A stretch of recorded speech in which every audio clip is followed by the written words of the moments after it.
네, 명절 잘 보내셨습니까? 네. 이런 질문을 하면 항상 상처받습니다. 대답을 잘 안 해줘가지고 알아서 잘 보냈겠죠. 네, 여러분 혹시 그 기도 제목이 있나요? 기도 제목이 혹시 이제 있으시겠죠? 말로는 하지 말고 마음속으로 한번 생각해 보시고, 그리고 여러분들의 지금 가장 1번의 첫 번째 기도 제목을 한번 떠올려 보십시오. 떠올려 보시고, 그리고 잘 기억하십시오. 보니까 수첩에 적으시는, 설교를 적으시는 분들도 계시던데, 한번 그 기도 내용도 한번 이제 짧게 한 문장으로 한번 적어 보시면 좋을 것 같습니다. 여러분 기도를 잘 하고 계십니까? 기도 빡세게 하고 계시나요? 네.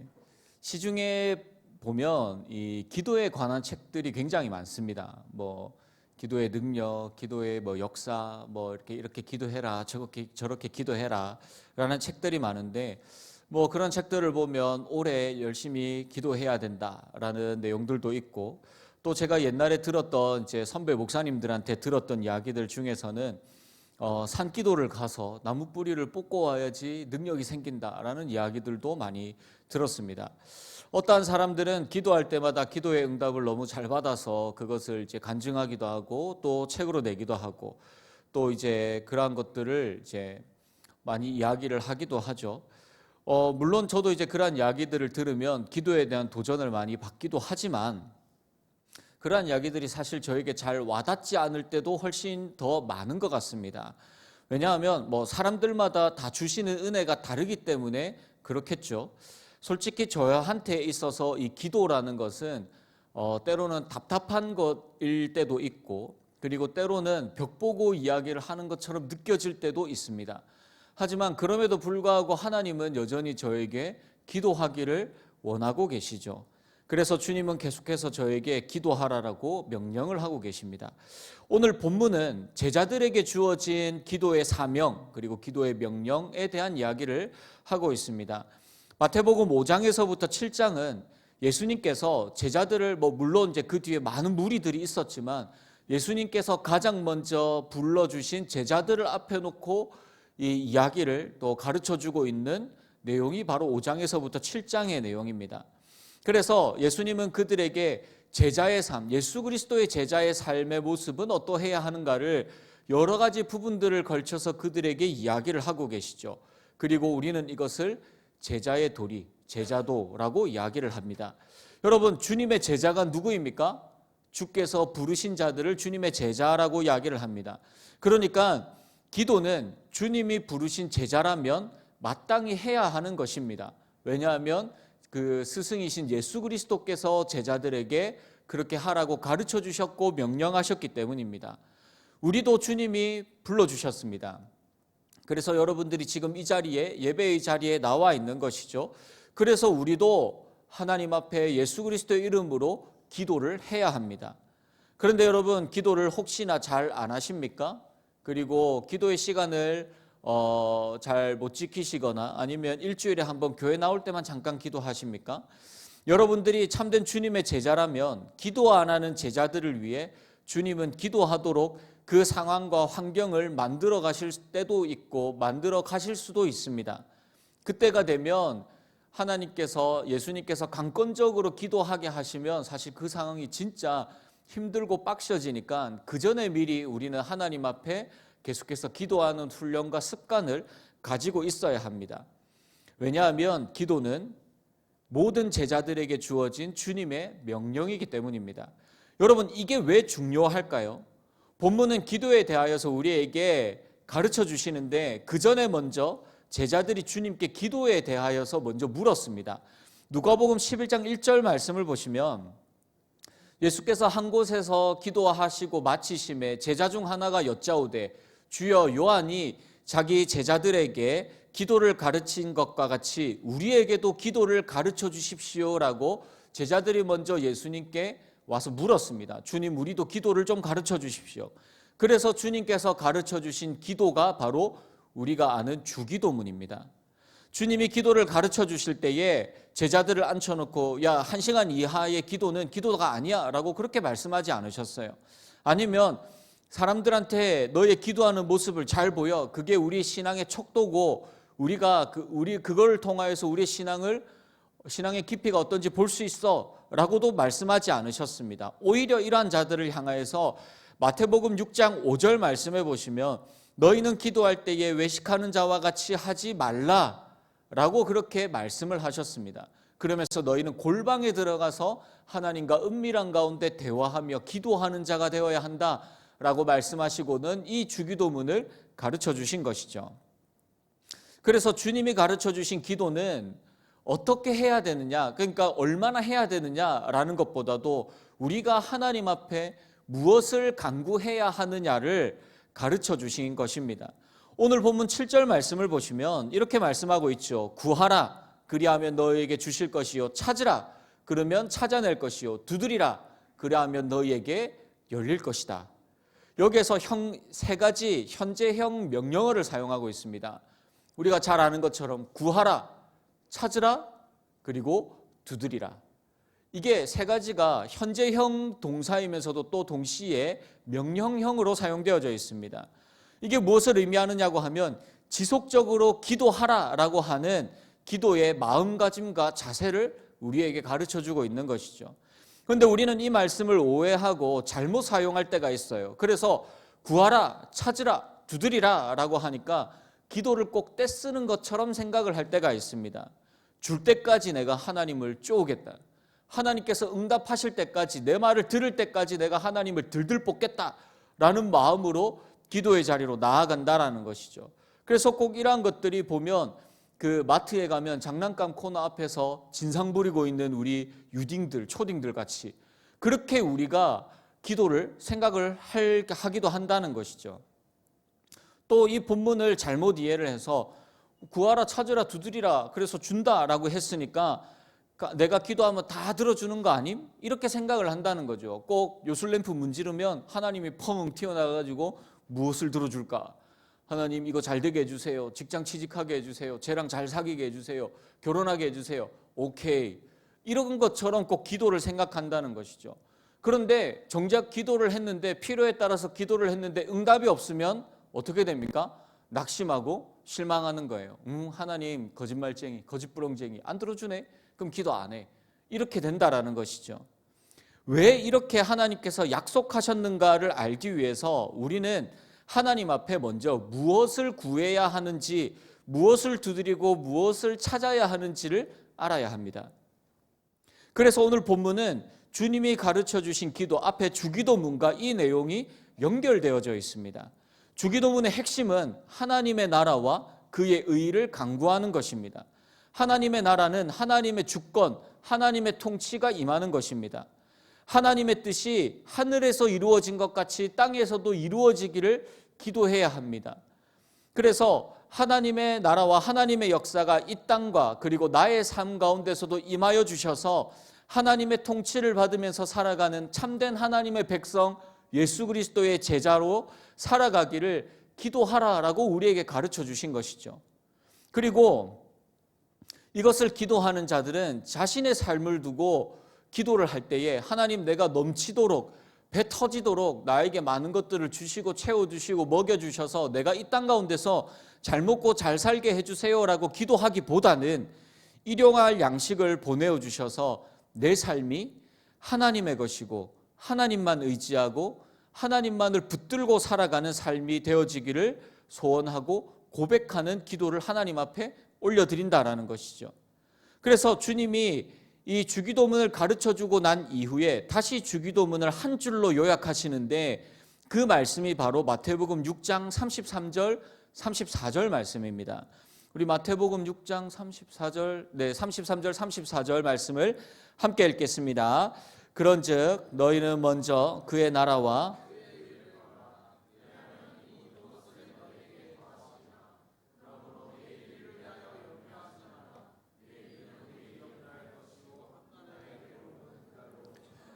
아멘. 먼저 하나님의 나라와 하나님의 의를 구하십시오.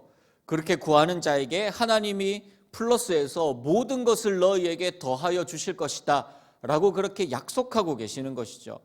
근데 여기에서 너희에게 더하신다라는 말은 신적 수동태로 사용되어져 있습니다. 쉽게 말씀을 드리면 이게 무슨 의미냐고 하면 내가 열심히 기도해가지고 무엇인가를 얻어가는 것이 아니라 하나님이 때와 필요에 따라서 그 모든 것들을 기도하는 자에게 채워주시고 허락해 주시겠다라고 하나님께서 약속하신다라는 것이죠.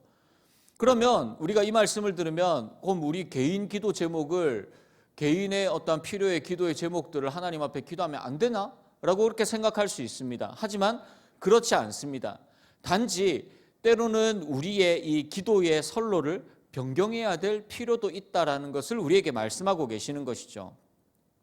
오늘 본문 9절과 10절 말씀을 보시면 너희 중에 누가 아들이 떡을 달라 하는데 돌을 주며 생선을 달라 하는데 뱀을 줄 사람이 있겠느냐라고 말씀하고 있습니다.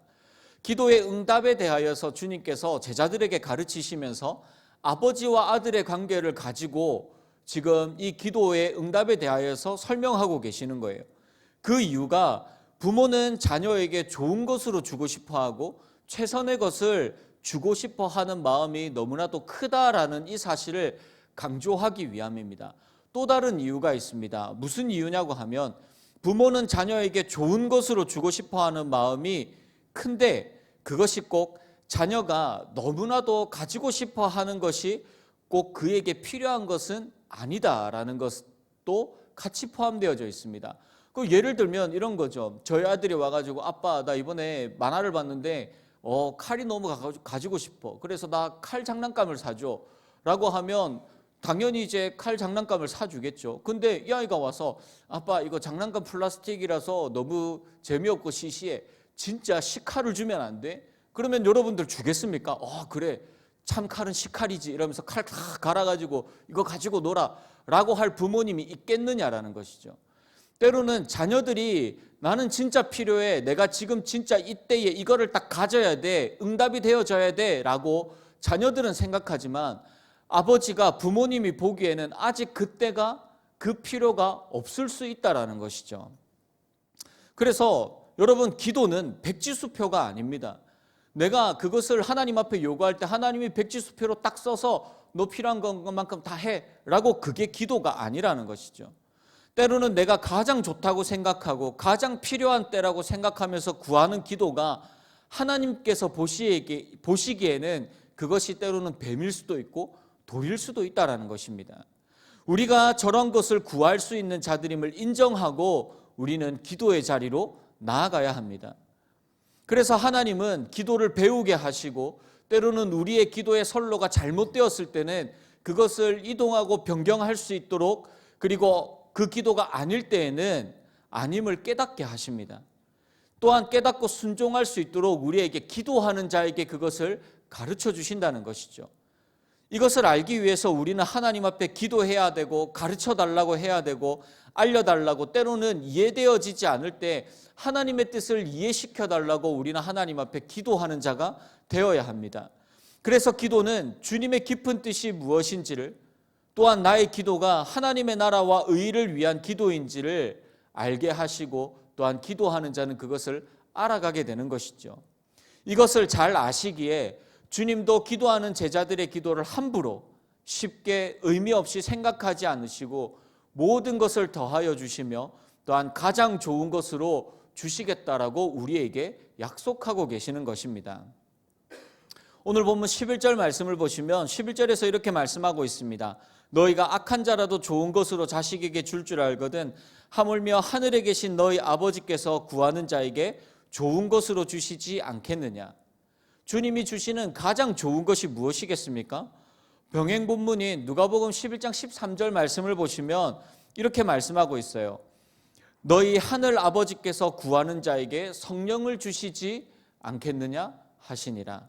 우리에게 성령 하나님을 보내어 주시고 그 기도를 통하여서 삶을 인도해 나가시겠다라고 그렇게 우리에게 약속하고 계시는 것이죠. 그렇다고 해서 꼭 성령을 주시는 것만으로 국한되어져 있는 것은 아닙니다. 우리의 기도에 분명히 응답하시고 또한 가장 좋은 때에 가장 좋은 것으로 가장 필요한 것으로 응답하시고 도우시고 또한 채워주시고 그래야 해서 하나님의 영광을 우리의 기도와 우리의 삶을 통하여서 드러내도록 하나님께서 우리의 기도를 사용하시겠다라고 우리에게 가장 좋은 것으로 약속하고 계시는 것이죠. 그래서 기도자는 하나님의 뜻 안에서 가장 선한 것, 즉 하나님의 나라와 하나님의 의가 어떻게 나의 삶 가운데서 이루어질 것인가를 기대하면서 기도해야 합니다. 여러분, 제가 아까 서론의 설교를 시작할 때에 여러분들에게 생각해보라라고 했던 기도 제목을 다시 한번 떠올리고 다시 한번 보십시오. 여러분, 그 기도의 제목이 과연 무엇을 위한 것이며 또한 왜 이루어져야 한다라고 여러분들 생각하십니까? 저한테 우리 가족의 기도 제목을 제외하고 저한테 있어서 가장 중요한 기도 제목은 중고등부입니다. 제가 처음 와서 중고등부를 맡으면서부터 중고등부를 위한 기도 제목은 한 번도 빠지지 않고 또한 변하지 않는 저한테 가장 중요한 기도의 제목입니다. 저 아이들이 하나님의 사람으로 이 땅 가운데서 살아갈 수 있도록 변하는 것, 그리고 그들의 삶을 하나님 앞에 던지는 것이 사실 이 시대를 살아가면서 정말로 쉽지 않습니다.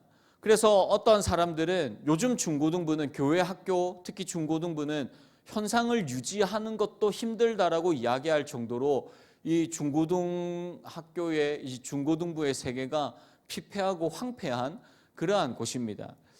그래서 얼마 전에 저희 중고등부 수련회가 끝이 났는데 이 중고등부 수련회를 준비하면서 느꼈던 이 압박 그리고 부담감이 이번에 굉장히 컸습니다. 왜냐하면 저희가 작년 한 해 뭐 여러 가지 이제 그 정교인 수련회도 있었고, 그리고 저희가 위탁 수련회를 이제 겨울에 갔었기 때문에 자체 수련회를 진짜 1년 만에 이제 다시 하게 되었었거든요. 그래서 얼마나 압박과 부담감이 컸느냐고 하면 수련회 출발하는 그 목요일, 저희가 목요일 날부터 시작했는데 목요일 새벽에 이 수련회를 가지 못하게 하는 이 방해하는 너무나도 잔인한 꿈을 꿨습니다. 그리고 그 꿈 마지막에 누가 저한테 나타나가지고 수련회 가지 마라고 하면서 제 목을 막 조르는 거예요. 그런데 제가 자다가 숨이 안 쉬어져가지고 벌떡 일어났습니다. 잠에서 깨가지고 벌떡 일어나가지고 이제 꿈이 너무 생생한 거예요. 그 꿈 내용이 궁금하시면 중고등부 교사를 하면 알 수 있습니다. 네. 그런데 그래서 이게 진짜 하나님이 근데 갑자기 그런 생각이 드는 거예요. 제가 이제 그래서 그 자리에서 벌떡 일어나가지고 새벽에 앉아가지고 그 자리에서 기도를 했습니다. 그러면서 들었던 생각이 중고등부 수련회를 하는 것을 진짜 싫어하는구나. 그런데 하나님은 진짜 기뻐하시는구나. 그래서 수련회를 기도하면서 잘 준비해야 되겠다. 라는 이제 마음을 가지고 기도하고 다시 잤었습니다. 여러분, 여전히 부족하지만 제가 보기에는 처음 제가 중고등부를 맡았을 때 저 아이들의 모습과 지금 아이들의 모습은 너무나도 많이 바뀌어져 있는 것이 눈에 보입니다. 물론 부모님들의 생각은 다를 겁니다. 저게 아직도 수련회 갔다 와서도 저 모양이네 라고 그렇게 생각하실 수도 있지만 저는 저 아이들이 조금씩 바뀌어지고 변해가고 있음을 제가 볼 수 있습니다. 그래서 제가 이 중고등부를 그만두는 그날까지 하나님이 주실 부흥과 하나님의 백성으로 그들이 살아갈 날을 기대하면서 제 1번 기도 제목은 항상 중고등부입니다. 그런데 여러분, 제가 이것을 위해서 기도를 하다 보면 헷갈릴 때가 있어요. 그게 뭐냐고 하면 주위에 듣는 말들, 평가들을 때로는 신경을 쓸 때도 있다라는 것이죠. 마음이 갈 때도 있습니다. 그리고 어떠한 이 모습들을 통하여서 인정과 공로와 명예 이러한 것들을 위하여서 마음을 쏟을까 봐 두려울 때도 있습니다. 저 아이들의 영혼의 변화가 삶의 변화가 아니라 꼭 그렇게 해서 내가 사역을 잘해서 뭔가 이루어낸 것처럼 그런 마음들이 한 번씩 들 때도 있습니다. 그래서 그러한 마음이라면 제가 중고등부를 위하여서 기도하면서 꼭 마지막에 그러한 마음이 들면 아무리 좋은 기도의 내용이라고 하더라도 하나님의 나라와 하나님의 의를 위한 것이 아니라면 이 기도 제목을 하나님이 안 들어주셔도 됩니다라고 그렇게 항상 기도를 합니다. 여러분, 예수 그리스도의 제자 그리고 그 제자의 기도는 그리스도를 의지한다라는 것입니다. 오직 주님만 의존한다라는 표시이며 또한 삶이 바로 기도입니다. 그래서 그리스도를 의지하고 그리스도를 의존하는 자는 기도할 수 있습니다. 그리고 그 기도로 누리는 하나님과의 교제와 그분의 뜻을 알아가는 기쁨을 누리는 자가 그리스도인이며 참된 주님의 제자입니다. 여러분, 더딘 기도의 응답에 힘이 드십니까? 기도해도 풀리지 않는 상황에 혹시나 낙심하고 계십니까? 그럼에도 우리의 기도는 여전히 현재 진행형이어야 합니다. 왜냐하면 주님께서 그럼에도 불구하고 기도하라고 우리에게 명령하셨기 때문입니다. 기도를 통해 하나님의 뜻을 알고 하나님의 뜻을 구하는 기쁨을 누리시기를 소원합니다. 여러분들의 눈앞에 있는 것을 가지고 그것을 차지하기 위한 기도보다는 하나님 앞에서 근본적으로 그 뜻을 묻고 내 삶에 일어나는 모든 그 하나님의 뜻 가운데서 하나님께서 무엇을 원하시는지를, 어떠한 삶을 살아가시는지를 먼저 묻는 기도자가 되시기를 바랍니다. 기도를 통해 오직 하나님만을 의존하며 우리에게 가장 좋은 것으로 채워주시겠다라고 하는 하나님의 약속과 하나님의 통치를 누리는 그 기도의 은혜가 사랑하는 저와 여러분들의, 우리 청년들의 그 삶 가운데서 올 한 해 여러분들의 그 기도의 모든 소원들 가운데 충만하게 임하기를 주님의 이름으로 축복합니다.